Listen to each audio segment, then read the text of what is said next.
I have a rare Rh-negative blood type. After becoming an adult, I used my blood to save 99 families. But this time when the hospital sent me a distress message, I refused. Just because when I was 6 years old, my mother committed suicide because my father had an affair. A medium told me that for my mother's soul to find peace, a blood relative must complete 100 good deeds. So after becoming an adult, I joined the blood donation volunteers, all for my mother. Over these 20 years, I've saved young mothers hemorrhaging from difficult births, saved construction workers with steel rods piercing their chests, and saved little girls with relapsed leukemia. No matter how late the hospital called, I would always rush there immediately. This time, the hospital called me again. The patient had a sudden massive brain hemorrhage. In this city, I was the only one who could provide Rh-negative blood. I looked at the patient information the hospital sent to my phone. Even though we hadn't seen each other in years, I still recognized the familiar features in the photo. My chest felt suffocated and painful. I suddenly remembered the image of my mother dying with her eyes open. Taking a breath, I pressed reply to the message. Find someone else. I'm not feeling well. Less than half a minute after I sent the message, my phone rang. The caller ID showed it was the director of the blood department at City Central Hospital. I pressed the answer button and put it on speakerphone. Miss Antoine, please, I'm begging you. The patient really can't wait. The director's voice on the other end was extremely anxious. That child is only 6 years old. The brain hemorrhage is very serious. Surgery must be performed within 8 hours. We've checked all the blood banks in the city. Only your Rh-negative blood can save a life. I stared at my mother's photo on the table. My tone was calm, without any emotion. Director, I told you, I'm not feeling well. If you're not feeling well, we can send a private car to pick you up. We can give you a comprehensive examination first.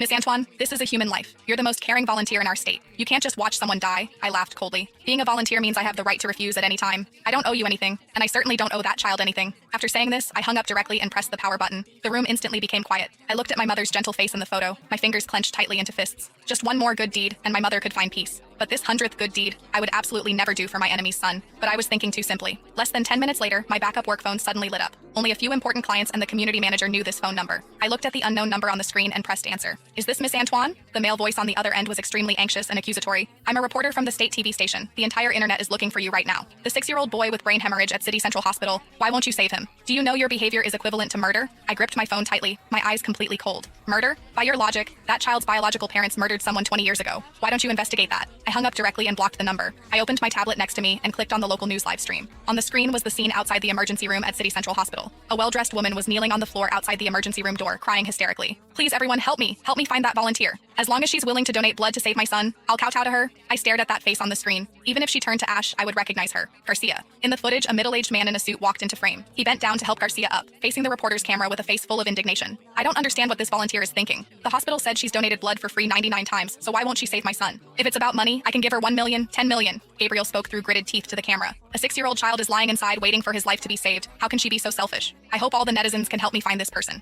I want to ask her to her face if her conscience has been eaten by dogs. The comments in the live stream instantly exploded. This volunteer is disgusting. The 99 times must be fake data. When it comes to the real thing, she shrinks back. Dox her. Force her to donate blood. Right. We can't let this cold-blooded animal get away with. I watched the screen full of vicious cursing.